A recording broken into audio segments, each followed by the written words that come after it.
कल की क्लास में आपने एक तो सम करना सीखा था और मल्टीप्लिकेशन एंड डिस्काउंट कैसे निकालते हैं। यहाँ पर हमने कल लिखा था नेम। नेक्स्ट सेल पे जाने के लिए हमने टैब प्रेस किया था, फिर हिंदी, मैथ, टैब। अगर कोई टाइपिंग में से जो हो जाए पिछले सेल पे क्या करते हैं जाने के लिए हम शिफ्ट प्लस में टैब। मैंने रीटाइप कर दिया कंटेंट। नेक्स्ट यहाँ पर मेरे को ना पांचों सब्जेक्ट्स का टोटल निकालना है। यहाँ पे हमें टोटल निकालना है और एवरेज आपने शायद कल नहीं किया था, परसों की क्लास में कराया था एवरेज। अच्छा, पर नहीं करवाया, आज करा देते हैं। नेक्स्ट हमने यहाँ पर नेम लिखा, मार्क्स दे दिया, टोटल करना है। टोटल निकालने के लिए आपने अभी तक सिर्फ दो ही मेथड पढ़े, आज एक तीसरा मेथड और बताएंगे इसी में। पहला मेथड हमने पढ़ा यूजिंग बाय सेल करा था हमने, जिसमें फर्स्ट सेल फिर प्लस में second cell third cell add करते गए थे। अब हमने क्या करा था, इज इक्वल टू पहले फर्स्ट सेल एड्रेस लिखा, फिर प्लस में सेकंड, फिर थर्ड, ऐसे बाकी सभी का भी। दूसरा मेथड हमने पढ़ा यूजिंग बाय सम फंक्शन। एक फंक्शन के माध्यम से टोटल निकालना है तो इक्वल टू सम लिखने के बाद जब भी कोई फंक्शन के थ्रू कैलकुलेशन करते हैं ना, उसके नेम के बाद ब्रैकेट जरूर स्टार्ट होती है। और फंक्शन को लिखने के बाद अगर नेम आपको नीचे उसका सिलेक्टेड शो हो रहा है, नीचे दिखा रहा है ना ब्लू कलर के सिलेक्शन में सिलेक्टेड डिस्प्ले कर रहा है, आप क्या करो कीबोर्ड से ना टैब बटन प्रेस करना। ऐसा करने पे क्या होगा, ब्रैकेट अपने आप लगकर आ जाएगी। एक आप अपनी शिफ्ट बटन के साथ में ब्रैकेट लगाते हैं और एक आप सीधा टैब बटन प्रेस कर दो, अपने आप लग जाएगी। तो कौन सा ज़्यादा बेटर हो गया, टैब वाला। तो ये ज़्यादा इजी हो गया हमारे लिए। और इन छोटी छोटी ट्रिक्स की हेल्प से ना आपकी स्पीड भी बहुत ज़्यादा इंप्रूव होगी इसमें। ठीक है, फिर आप एक एक्सेल एक्सपर्ट जो होता है वो चीज़ बन जाते हैं। ऐसी ऐसी चीज़ों को, स्मार्ट ट्रिक्स को, वो कहता है ना कि हार्ड वर्क होता है और एक स्मार्ट वर्क। भाई स्मार्ट वर्क करना चाहिए। हार्ड वर्क तो भाई मजदूर भी करता है, अब आपको मजदूर बनना है नहीं ना, तो भाई हमें तो स्मार्ट वर्क करके ठीक है स्मार्ट बनना है, जो कि हम पहले से ही हैं, है ना। चलिए, तो यहाँ पे अब कह सकते हैं अब हम और ओवर स्मार्ट बन जाएंगे। चलिए आगे बढ़ते हैं। अब देखो is equal to sum bracket star. अब हमें सम किसका करना है, इन सभी पांचों सेल का। तो हमने ना यहाँ पर रेंज को टाइप किया था कि कहाँ से कहाँ तक सम करना है हमें। तो फर्स्ट सेल एड्रेस लिख के कोलन का साइन लगा के बीच में लास्ट सेल एड्रेस लिखा था। अब जैसे फर्स्ट सेल का एड्रेस है B2, क्योंकि हमारी फर्स्ट वैल्यू जो 78 है वो B2 सेल में लिखी हुई है, और बीच में ना आपको कोलन का साइन लगाना है जो कि L बटन के राइट में दे रखा है। नीचे सेमी कोलन है, ऊपर कोलन का साइन है, शिफ्ट के साथ में लगाना पड़ता है। अभी तो एक इजी पैटर्न और बताते हैं अभी आपको। और कहाँ तक टोटल करना है, उस लास्ट सेल का एड्रेस टाइप कर देंगे F2। मैंने यहाँ पे F2 टाइप कर दिया, ठीक है। अब मैंने इस चीज़ में एक और ये भी चीज़ बताई थी कि फॉर्मूला चाहे स्मॉल में लिखे या कैपिटल में, कैसे मर्जी लिख सकते हो, स्मॉल या कैपिटल कैसे भी लिख सकते हो, बीच में स्पेस बार का कोई यूज़ नहीं है। अब लास्ट में मैंने ना ब्रैकेट बंद कर दी। अगर हम नहीं भी कर रहे हैं ना ब्रैकेट, एंटर करने पे अपने आप ही निकल कर आ जाएगा और ब्रैकेट अपने आप लग कर आ जाएगी। चेक करने के लिए आप डबल क्लिक कर सकते हैं सेल एडिटिंग के लिए। एस्केप बटन प्रेस कर रहा हूँ मैं वापस एग्जिट होने के लिए। अब मैंने ना यहाँ पर आपको एग्जिट होने के लिए एस्केप का यूज़ बताया, और भी पॉइंट्स इसके ऊपर डिस्कस करेंगे आगे।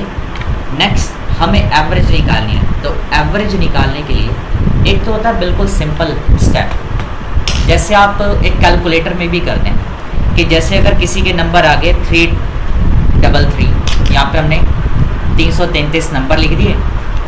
कितने सब्जेक्ट में से आ रहे हैं, तो सीधा डिवाइड बाय 5 कर देंगे, is equal to cell address लिखते हैं। वैसे तो हमने यहाँ पे अभी अमाउंट टाइप करी है 333। अभी अगर मैं एंटर करूँगा ना, आंसर तो आ जाएगा, नंबर बदल दिए, टोटल अमाउंट बदल गई, पर एवरेज अमाउंट तो अभी भी वही है। तो सेल एडिटिंग के लिए मैंने F2 प्रेस किया। 333 नहीं लिखेंगे, ध्यान रखना, कल की क्लास में बताया था ना आपको कि formula works on sale address. Formula काम करता है सेल एड्रेस पे।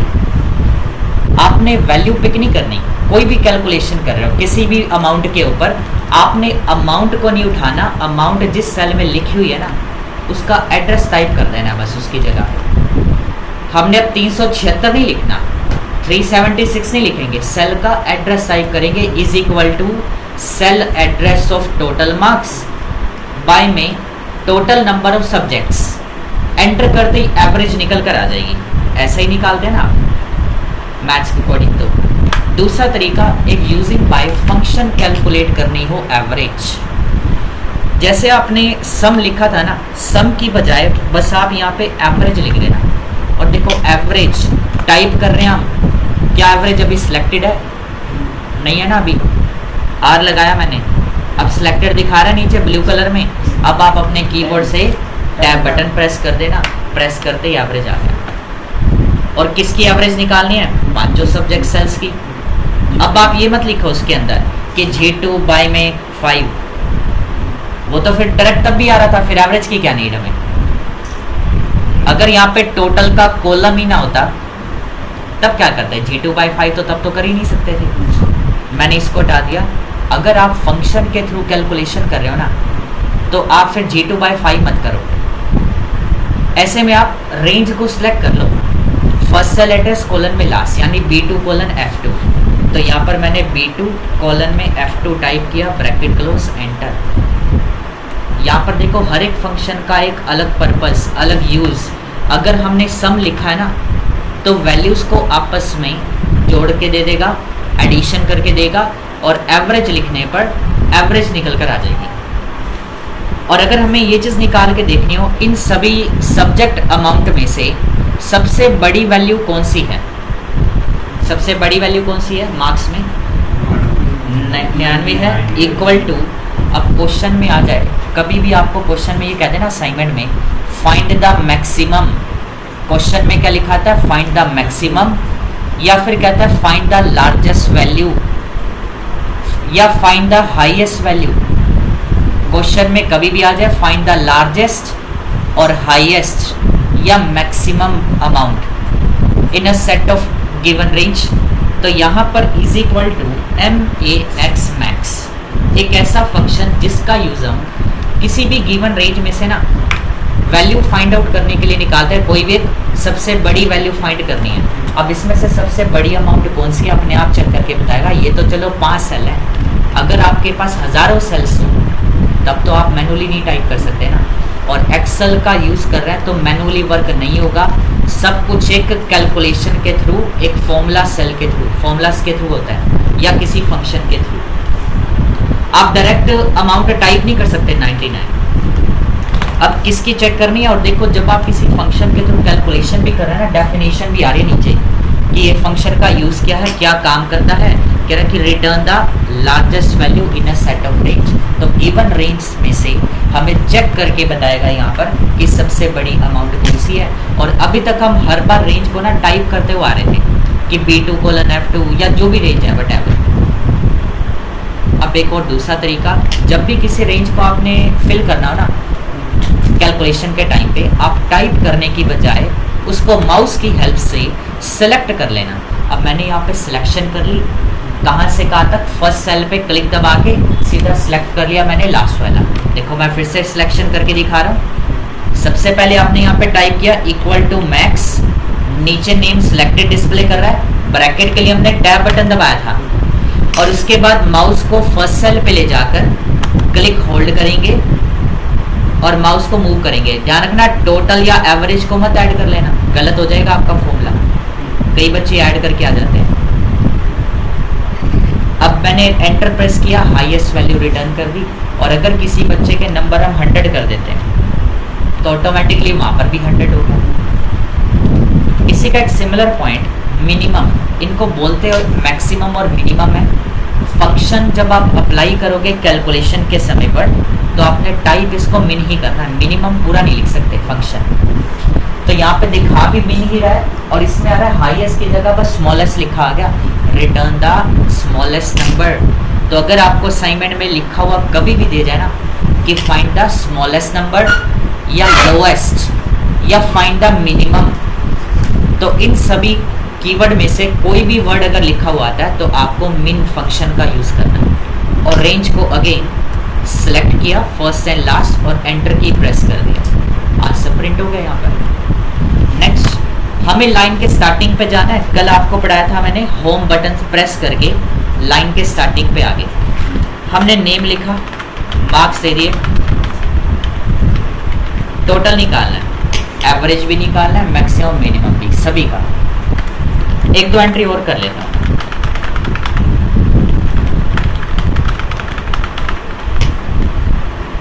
अब मैंने यहाँ पे 4 एंट्रीज टोटल कंप्लीट करी और इसमें ना अब हमें सभी का टोटल भी, एवरेज और मैक्सिमम मिनिमम चारों निकालने हैं। अब आपको मैंने कल बताया था ना कि हम कोई भी जब फॉर्मूला लगाते हैं वो सिर्फ एक ही बार लगाते हैं, उसके बाद कॉर्नर पॉइंट से जब ब्लैक कलर का प्लस आएगा उसको ड्रैग करेंगे, या कॉर्नर पे जब ब्लैक प्लस आता है हम उस पर डबल क्लिक भी कर सकते हैं। अभी तो 3 और भी हैं, या मैंने कंट्रोल Z से नॉर्मल किया, अंडू। सभी को एक एक करने की बजाय ना आप चारों सेल्स को सिलेक्ट कर लो, क्लिक दबा के। मैंने सभी सेल्स को सिलेक्ट कर लिया।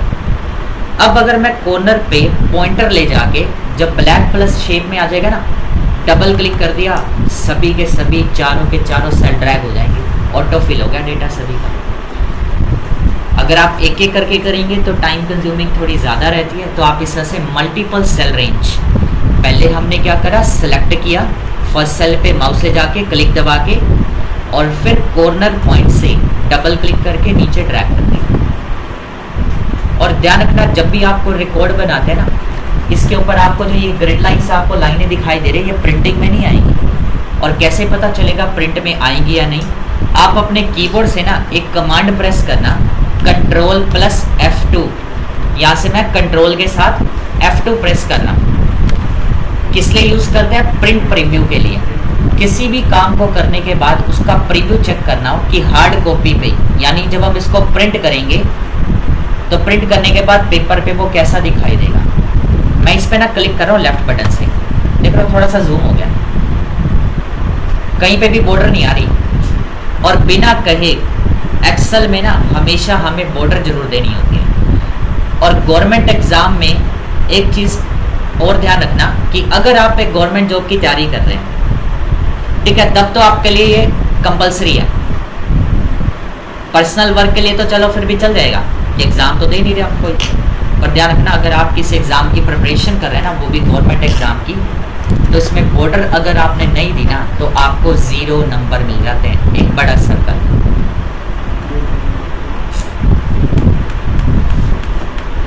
ठीक है, तो ये चीज़ ध्यान रखना। तो बॉर्डर जरूर देनी है। तो वापस कैसे जाएंगे मेन स्क्रीन पे, चाहे तो आप अपने कीबोर्ड से एस्केप बटन प्रेस करो या क्लोज प्रिंट प्रीव्यू। तो मैंने एस्केप की का यूज़ करा और उसके बाद जैसे हम बाहर आए ना, अब यहाँ पर एक चीज़ देखो, मिनिमम के कॉलम से पहले ना एक लाइन डिस्प्ले कर रहा है आपको, डॉट डॉट डॉट ऐसे लाइन्स आ रही है ना। अब इसका मतलब क्या है कि जो मिनिमम वाला कॉलम है ना वो सेकंड पेज पे जा रहा है। अब हम जो पेज यूज़ करते हैं प्रिंटिंग के लिए, क्या साइज़ होता है पेपर का, आप प्रिंट आउट करवाने जाते हैं, A4 साइज़ होता है, स्टैंडर्ड साइज़ होता है ना। हम कहीं पे भी जाएं, हर जगह पे A4 साइज़ का ज़्यादातर देखने को यूज़ मिलता है।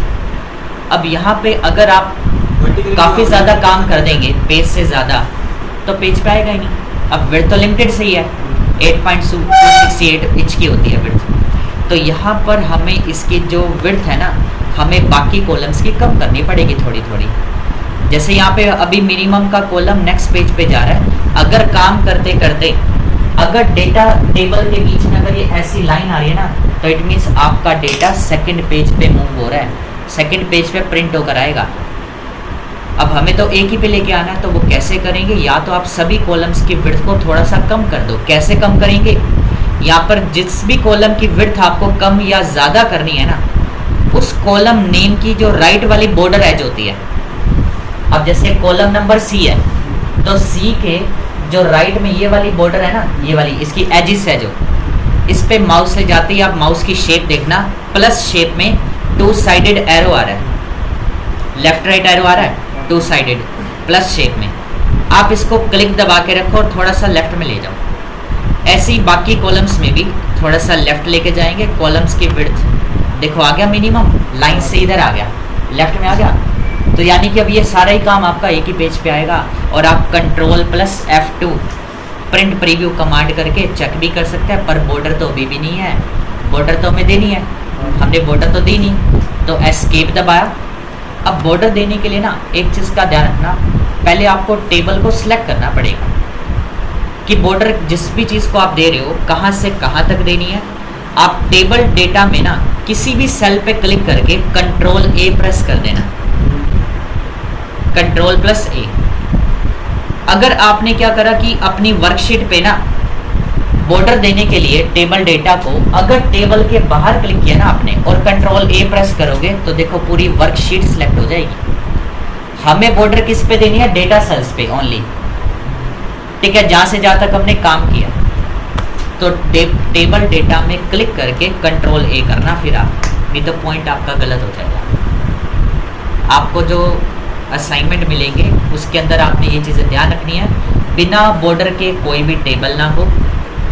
कभी भी हमने टेबल के अंदर बॉर्डर देनी अगर तो टेबल में क्लिक करके कंट्रोल A और यहाँ पे ऑप्शन दे रखा है अंडरलाइन के साथ में बॉर्डर्स के नाम से। ऑप्शन पे जाएंगे, एरो बटन पे ऑल बॉर्डर्स, यहाँ से हमने ऑल बॉर्डर कर दिया, क्लिक करते ही ऑल बॉर्डर आ गई। अब इसका प्रिंट प्रीव्यू कंट्रोल F2, अब देखो बॉर्डर भी आ रही है। एस्केप प्रेस करा। कल हमने एक प्रोडक्ट वाला फंक्शन किया था मल्टीप्लिकेशन के लिए और एक डिस्काउंट का भी किया था, उसमें कुछ डाउट हो किसी को सभी कर लेंगे डिस्काउंट में अभी, ठीक है, अभी रिपीट कर देंगे लास्ट में। नेक्स्ट पॉइंट है, हमें ना फर्स्ट रो को डार्क करना है यानी कि बोल्ड करना है। तो बोल्ड करने के लिए हमने यहाँ पर फर्स्ट रो को सिलेक्ट किया, सिलेक्ट हो गई सभी सेल। उसके बाद B पे क्लिक करा, बोल्ड हो गया। या इटैलिक मीन्स क्या होता है? टेढ़ा करना। इटैलिक पे माउस ले जाने पर यहाँ पर आपको नेम देख रहे हो, italicise the selected text. Italic option को इटैलिसाइज भी कहते हैं, इटैलिक ऑप्शन को इटैलिसाइज भी कहते हैं, ओब्लीक भी कहते हैं। तो हमने इस पे जैसे क्लिक करा टेक्स्ट थोड़ा सा टेढ़ा होगा यानी कि तिरछा। जैसे आपका एक आपने कर्सिव हैंडराइटिंग देखी होगी, टेढ़ी लिखी जाती है, तिरछी। सेम ऐसे इसको इटैलिक में भी क्या होता है, टेक्स्ट हमारा टेढ़ा हो जाता है। आपने स्लैश का साइन तो देखा होगा, यहाँ पर मैंने स्लैश का साइन टाइप कर दिया, ये वाला। अब इसको हम स्लैश भी कहते हैं या ओब्लिक का साइन भी कहते हैं। अब ये क्या होता है? टेढ़ा होता है, तिरछा। तो इसलिए इटैलिक की बजाय ना असाइनमेंट्स में, ठीक है, इटैलिक का ही अनदर कीवर्ड आपको एग्जाम्स में, असाइनमेंट्स में ओब्लिक भी लिखा हुआ देखने को मिलेगा। नेक्स्ट फिर आता है तीसरा ऑप्शन है अंडरलाइन के लिए। हमने फर्स्ट रो को सिलेक्ट किया, अंडरलाइन पे क्लिक करा, अप्लाई होगी। आप इसी के साथ में ना एरो ऑप्शन पे जाके यहाँ से डबल अंडरलाइन कर सकते हैं। जिस भी ऑप्शन के साथ में इस तरह से एक छोटा सा एरो बटन बना होता है ना, इस एरो बटन का भी एक नाम होता है, इसको कहता है ड्रॉप डाउन बटन। ये ड्रॉप डाउन बटन होता है और लिस्ट को पढ़ा जाता है ड्रॉप डाउन लिस्ट। जैसे यहाँ पे फॉन्ट के साइज हैं, बाय डिफॉल्ट साइज कितना होता है? 11 पॉइंट, स्टैंडर्ड साइज, और नेम होता है कैलिबरी। जब आप इस ड्रॉप डाउन बटन का नाम होता है ड्रॉप डाउन बटन, लिस्ट को पढ़ा जाता है ड्रॉप डाउन लिस्ट। ये ड्रॉप डाउन लिस्ट आ गई। जब हम क्लिक करते हैं बटन पे, डाउन साइड एक लिस्ट ओपन होती है, तो ये ड्रॉप होती है लिस्ट किस डायरेक्शन में? Down side. तो यहाँ पे ड्रॉप डाउन लिस्ट पढ़ा जाता है और हमने इसको कर दिया 12। अगर आपको 13 करना हो, फॉन्ट का साइज 13 बोल रखा है। अब क्वेश्चन में ना वर्डिंग को अच्छे से पढ़ना है कि पूरी टेबल का साइज आपको बदलने के लिए बोला है या फिर कुछ एक स्पेसिफिक सेल रेंज को बोल रखा है। अगर क्वेश्चन में कहते हैं कि change the font size to the row 1, तो रो 1 में जितना भी कंटेंट है आप सिलेक्ट करके साइज बदल सकते हैं। या कहते हैं होल टेबल, रो 1 की जगह होल टेबल आता है तो कंप्लीट टेबल का, या एंटायर टेबल भी लिखा हुआ जाता है तो कंप्लीट टेबल का ही हम साइज चेंज करेंगे। फिलहाल हमने रो 1 का करा, डबल अंडरलाइन दे दी और 12 साइज भी कर दिया। और अगर हमें साइज वापस कम करना है, 11 कर दिया और पूरी टेबल को हमें ना हाईलाइट करना है, और सॉरी शेडिंग देनी है, बैकग्राउंड का कलर चेंज करना है। सिलेक्ट ऑल करा, टेबल सिलेक्ट होगी अगेन। यहाँ पे ऑप्शन का नेम है शेडिंग। क्वेश्चन में और क्या क्या कीवर्ड्स यूज होते हैं इस ऑप्शन को यूज करने के लिए, कि अगर आपको क्वेश्चन में इस पॉइंट को अगर अप्लाई करने के लिए बोलता है ना, तो क्या क्या कीवर्ड आते हैं। एक तो लिखा हुआ आता है चेंज द बैकग्राउंड कलर, एक तो आता है चेंज द बैकग्राउंड कलर, दूसरा आता है change the give the shading, लिखा था give shading to the cells of row 1 या होल टेबल। 4 कीवर्ड बता रहा हूँ। एक तो मैं इस पे पहले माउस लेके जा रहा हूँ, ऑप्शन का नेम क्या रहा है फिल कलर, दूसरा कीवर्ड आपको बैकग्राउंड, तीसरा नाम होता है सेल कलर, चौथा नाम होता है शेडिंग। 4 नाम होते हैं इस ऑप्शन के, fill colour, background colour, cell colour और शेडिंग। ठीक है, 3 नाम तो इसे भी मिल जाएंगे। देखो फिल कलर बैकग्राउंड, इसमें बैकग्राउंड लिखा रहा है डेफिनेशन में भी। अब बैकग्राउंड कलर किस में देना है, सेल्स में, तो इसको हम सेल कलर भी पढ़ते हैं, इसलिए ये एग्जाम्स के कीवर्ड होते हैं। ठीक है, अप्लाई कर दिया, कलर आ गया। हमें चेंज करना है, ऑप्शन पे जाएंगे, ड्रॉप डाउन बटन पे एरो पे जाने पर वाइट मत कर देना। ठीक है, नो फिल कलर ऑफ करने के लिए होता है। ठीक है, नो फिल पे क्लिक कर दिया, ऑफ हो गया। फॉन्ट का नेम आप बदल लेते हैं, जैसे अभी दिखा रहे हैं कैलिबरी, हमें ऑप्शन पे जाना है। अगर इनमें से कोई लेना है तो वो ले सकते हैं। अगर हमें नेम खुद को पता है कि हमें ये वाला करना है, लाइक टाइम्स न्यू रोमन देना है, तो आप सिंपल क्या करो, डेटा को सिलेक्ट करके ना कैलिबरी पे क्लिक करो, सिंगल क्लिक। उसके बाद कैलिबरी को डिलीट करने की नीड नहीं है, क्योंकि जब हम किसी भी सिलेक्टेड कंटेंट पे कोई की प्रेस करते हैं तो वो ऑटो डिलीट हो जाता है। देखो कैलिबरी अभी सिंगल क्लिक करा है, सिलेक्टेड दिखा रहा है। मैंने यहाँ पे टाइप किया TI, आगे टाइम्स न्यू रोमन अपने आप लिखा हुआ आ रहा है, एंटर दबा दो। मुझे यहाँ पे फॉन्ट का डिज़ाइन मोनोटाइप कोर्सिवा करना है। यहाँ पर हमने क्या करा, टेक्स्ट तो हमारा सिलेक्टेड है ऑलरेडी, हमने टाइम्स न्यू रोमन पे सिंगल क्लिक करा, फॉन्ट नेम पे MONO, जैसे ही मोनो लिखा ना, देखो मोनोटाइप कोर्सिवा फॉन्ट का नेम है। इसको फॉन्ट नेम भी पढ़ते हैं, फॉन्ट फेस भी कहते हैं, या फॉन्ट फैमिली भी कहते हैं। तो क्वेश्चन में कभी आ जाए फॉन्ट फेस चेंज करना है, फेस यानी कि उसका चेहरा। देखो फॉन्ट का नेम जब हम चेंज करते हैं तो हमारे टेक्स्ट का डिज़ाइन, उसकी जो लुक होती है वो सब चेंज हो रहा है। ये सभी हमारे हैंड राइटिंग जैसे स्टाइल होते हैं अपने, ऐसे यहाँ पे ये सारे राइटिंग स्टाइल्स हैं। फॉन्ट की डिज़ाइनिंग कैसे करनी है, यहाँ से कर सकते हैं।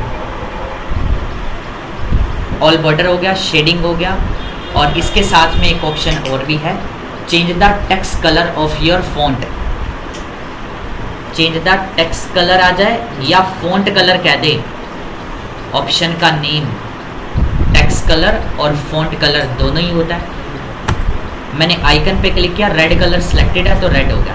डिफरेंट कलर चूज करने के लिए आप ऑप्शन पे जा सकते हैं। नॉर्मल करना है तो ऑटोमेटिक कर देंगे।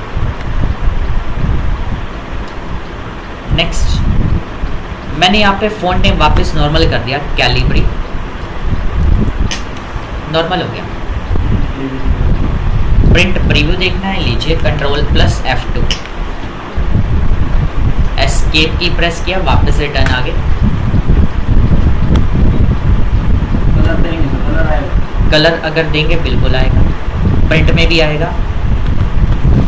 नेक्स्ट, हम एक न्यू रो ऐड करनी है on the top of table. Insert a new row on the top of table. हम एक ब्लैंक रो इंसर्ट करनी है टेबल डेटा के ऊपर। अब फर्स्ट रो में तो हमने काम कर लिया, हम चाहता है ये टेबल हमें रो नंबर 2 पे लेकर आनी है, और फर्स्ट नंबर रो पे कुछ और टाइटल देना है अलग से। तो रो नंबर 1 के ऊपर, रो नंबर 1 के ऊपर या जिस भी रो से पहले आपको अगर एक बीच में ना न्यू रो इंसर्ट करनी है, तो आप उसी रो नेम पर राइट क्लिक करके जब इंसर्ट ऑप्शन पे क्लिक करेंगे, ऊपर एक रो ऐड हो जाएगी, जिसके बाद आप इस रो को ना मर्ज कर देना। हमें यहाँ पर एक सेंटर में बीच में एक टाइटल देना है, रिजल्ट ऑफ 10th क्लास। तो मर्ज करने से पहले ना आपको सिलेक्ट भी करना है रो सेल्स को। कहाँ तक, मैंने यहाँ पर क्या करा, मुझे एक रो ऐड करनी है टेबल डेटा के ऊपर, तो कौन सी रो के ऊपर ऐड करनी है?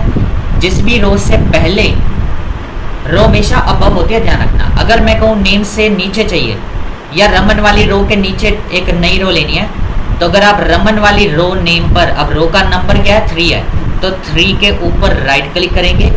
इंसर्ट करने पर ऊपर नहीं आएगी, और सॉरी नीचे नहीं आएगी, ऊपर आएगी, ध्यान रखना। रो हमेशा अबव होती है, बिलो नहीं होती।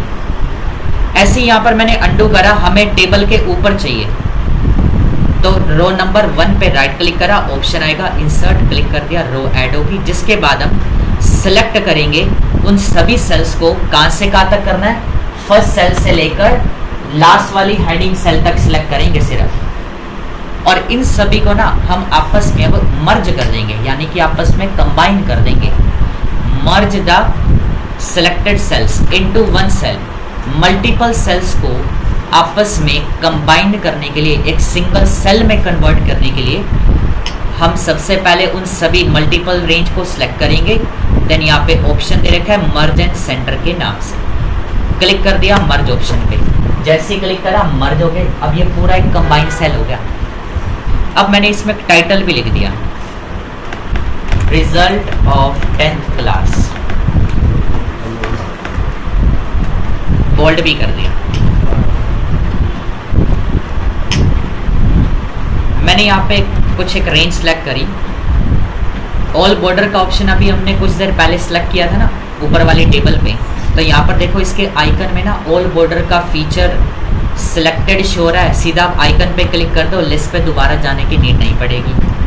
हमने ये 2 सेल सेलेक्ट करे, मर्ज कर दिया, देख रहे हो कंबाइन हो गए। या मैंने इन चारों सेल्स को सिलेक्ट किया, मर्ज कर दिया। अब मर्ज का मतलब जोड़ना। हम चाहते हैं वापस अनमर्ज करना है, इसको वापस अलग अलग करना है। अभी तो ये पूरा एक सिंगल बन चुका है। मैंने यहाँ पर हेलो लिखा, पूरा एक ही सेल है ये, क्योंकि मर्ज हो गया। वापस इसी पे जाके जब आप अनमर्ज करोगे, अनमर्ज कैसे करना है? उसी ऑप्शन पे दोबारा क्लिक कर दो, मर्ज सेंटर पे। अब अनमर्ज तो हो गया, बट बॉर्डर हट गई बीच में से, देख रहे हो खाली ग्रिड लाइन दिखाई दे रही है। ये जो आपको साइड में लाइनें दिखाई देती हैं, इनको ग्रिड लाइंस कहते हैं। बॉर्डर हमें अलग से देनी पड़ती है। यहाँ तक हो जाएगा, आगे है। मैंने क्या चीज़ सुबह कितने बजे लगती है? सुबह एक्सेल का बैच नहीं है, आप आ जाओ 11 बजे बैच, 11 वाले बैच में आ जाओ। इस क्लास में ये आपने कंटिन्यू रखना है, ये भी आप रखो। क्लास जगह यहीं पे किसी ऑफिस में 11 से 12, ठीक है। करा दें अभी और काफ़ी है, ठीक है। इसको कर लेना और नेक्स्ट क्लास से आपको असाइनमेंट मिलना स्टार्ट हो जाएंगे, ठीक है। अभी एक क्लास हो रहती है, हाँ जी, ठीक है। तो इसकी प्रैक्टिस कर लेना और नेक्स्ट क्लास में आपसे बनवा कर भी देखेंगे।